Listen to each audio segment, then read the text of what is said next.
Hello and welcome to Feed the Beast Creations, where I show you all the wonderful things that I've made in Feed the Beast. Today we will be looking at a cool elevator system which runs on Arcane levitators.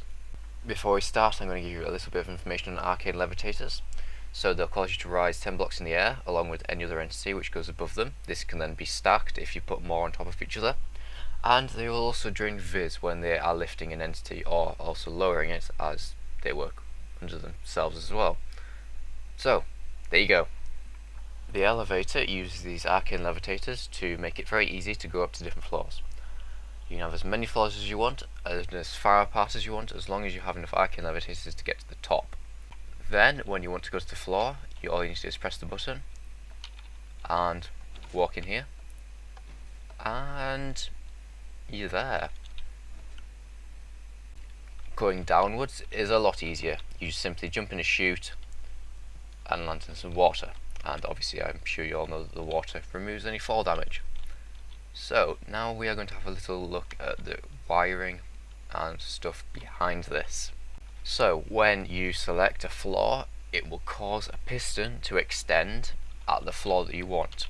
So this is floor 1 at the moment, and there's a redstone signal coming all the way down there from the button, and then it goes to a toggle latch, which will then cause the piston to always be on until you go over a pressure plate, which is a secret one from the Secret Rooms mod, I think, and that will then toggle it back. So essentially the elevator resets once you've gone off the floor that you want.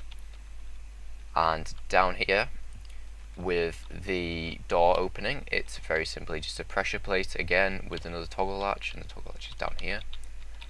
And then when you go into the elevator, you go through a tripwire, which then closes the door again once you've been through. You won't need a piston on the top floor because obviously you can't go any higher, so you don't need another piston to extend. But I did put a button down there anyway for the top floor. It just feels kind of cool to press it anyway, but you don't actually need to. If you're going to go straight to the top floor, you don't need to press any buttons, you just go straight in. Right, so this elevator works in its own right, but after I made it in the creations world again, I kind of realised you could make it a lot more complicated. You could actually have selector panels on every single floor to go to any floor above you, and then you could have selector panels on the downwards floor to go to any floor below you. So yeah, that's going to be my challenge, I think, for this episode. If you can make something like that, you can leave a video response here, and I would love to see what people come up with. So have fun with that. Well, that wraps up the episode. As always, the world download with all these creations on will be in the description, and if you don't want to miss my uploads, you can follow me on Twitter.